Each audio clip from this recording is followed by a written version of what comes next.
Well, Joe Bastardi is chief meteorologist for WeatherBELL.com.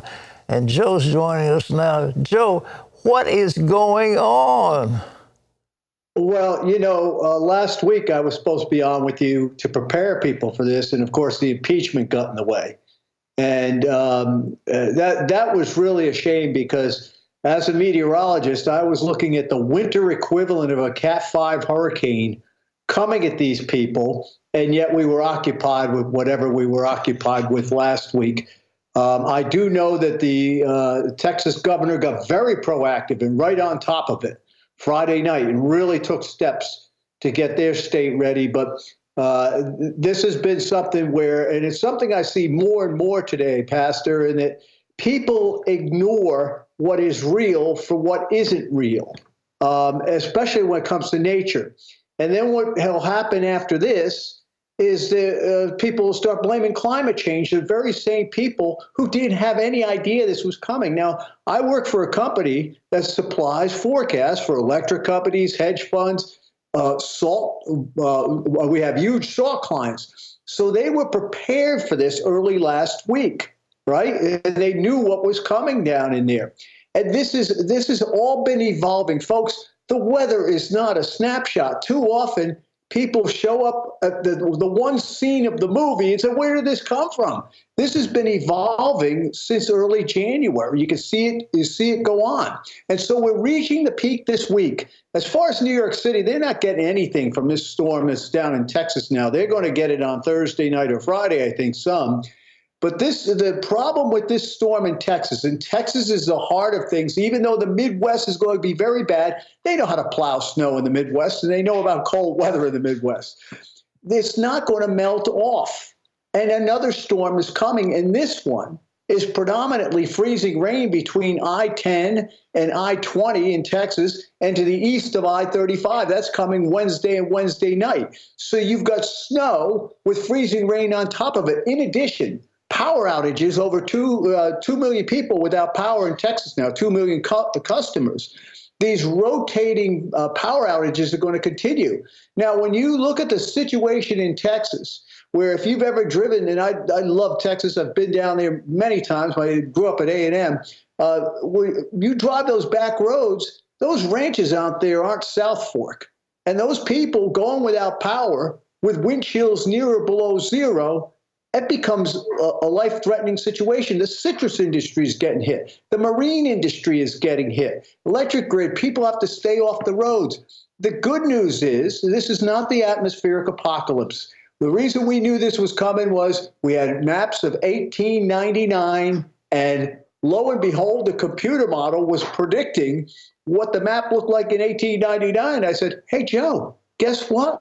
The same thing's going to happen. And you brought that up, what was it, 121 years, 122 years in Houston. That was the 1899 outbreak. This is all going to break this weekend, folks. And next week it's going to get nice and warm in Texas. But the next 4 or 5 days, the country from Texas to the lakes to the northeast and even into Virginia, interior Virginia, where there's going to be a lot of ice, is definitely at the highlight of this winter season, Joey, and as bad as we've seen a winter week in many years. Is this the most active in history or in 100 years? Or well, no, for Texas, the combination, what I call the winter misery index, is the worst. Where, 1899 did not have the amount of snow across much of Texas, although it did snow very hard along the Gulf Coast. The 1899 storm came up the East Coast.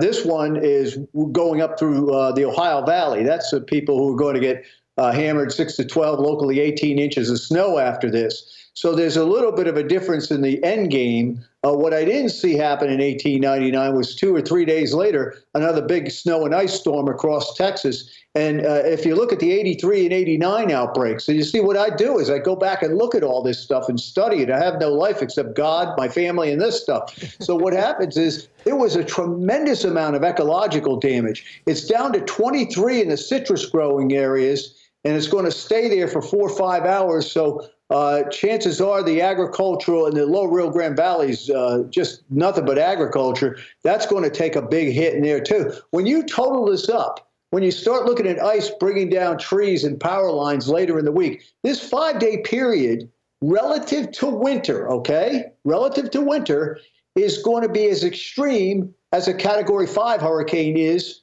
to a hurricane season. Right. See the magnitude, right? Different kind of thing. It's not a bulldozer coming in off the Gulf of Mexico and leveling a certain area. But it's interesting when you go back and look at Texas weather history, real quick. 1899, they had that freeze, 1900 Galveston hurricane. What was going on back then? I got to confess, though, my great-great-great-great-grandfather, Ebenezer Bastardi, I think, was forecasting the weather back then. Joe, one last question. How do you relate this to all this fear about global warming and all this stuff?